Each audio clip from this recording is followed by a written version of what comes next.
you on the future in television if you wanted to. That was very well delivered.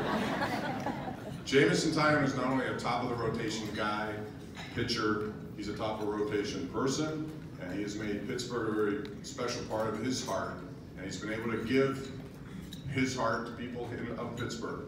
I can't say enough about just his maturity after dealing with everything he's had to deal with, from the Tommy John to the hernia to the cancer, and yet he comes right back. Very short time, gets on the hill, and I think this year you're going to see not only a tremendous season, but you'll also see tremendous contributions into this community because of our award winner tonight. Ladies and gentlemen, Lending Hearts Friends Award for 2019, Jameson Taillon.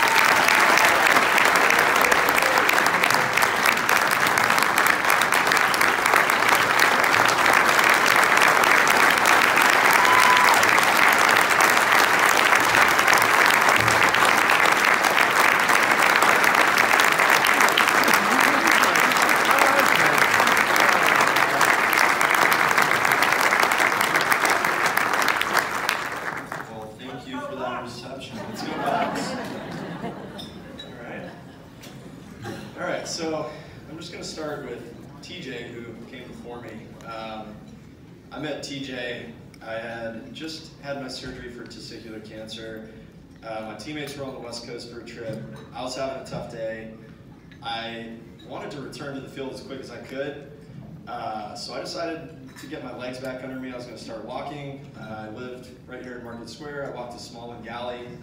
I rewarded myself with a beer. So I'm sitting at the bar by myself on like just a regular weekday afternoon, and TJ comes up to me and asks me if I like coffee. Of course I like coffee. If you follow me on social media, it's like all I do. So he hands me a bag of coffee. He might not have known who I was or whatever, but it was a small gesture from you, but to me it was a grand gesture.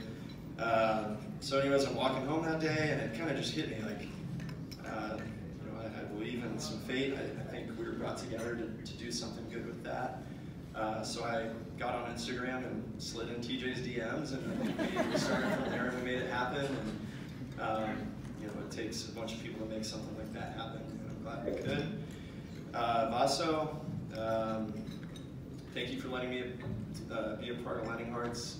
I found you through the Pirates, and it's given me a new perspective and kind of a new purpose ever since my diagnosis. I was looking for a charity and an organization I could get involved with, and it's been a perfect fit. To the Pirates, they have a table here. Thanks for the support from the first day we signed as young men in the organization. They encourage us to get out in the community, find something we're passionate about. When we find that, they'll do whatever it takes to help us and support us. So thank you for being here. And then I have my little support table over here. You never really want to know what your support system's like. You don't want to get diagnosed with cancer, but when something like that happens, you find out how tight and how close your circle is and your support system. So thank you guys for being here. All right, and then just a quick little closing thought. After I got diagnosed, I was a little ashamed to talk about it. Maybe a little embarrassed to talk about the type of cancer I had.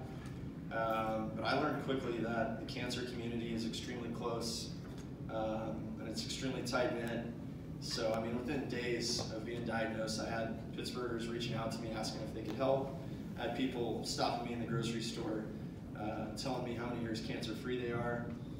I go to hostile ballparks on the road now, and I see guys wearing Cubs jerseys who used to boo me, and I'll be in the bullpen walking out now, and they'll holler at me and say, I'm rooting for you tonight, 20 years cancer-free. It's bigger than just a game. That stuff's real. So that's really all I have to say. I'm not embarrassed about it anymore. I'm not ashamed about it. It's a part of my identity, and I'm extremely proud to be able to talk about it, and extremely humbled to be honored.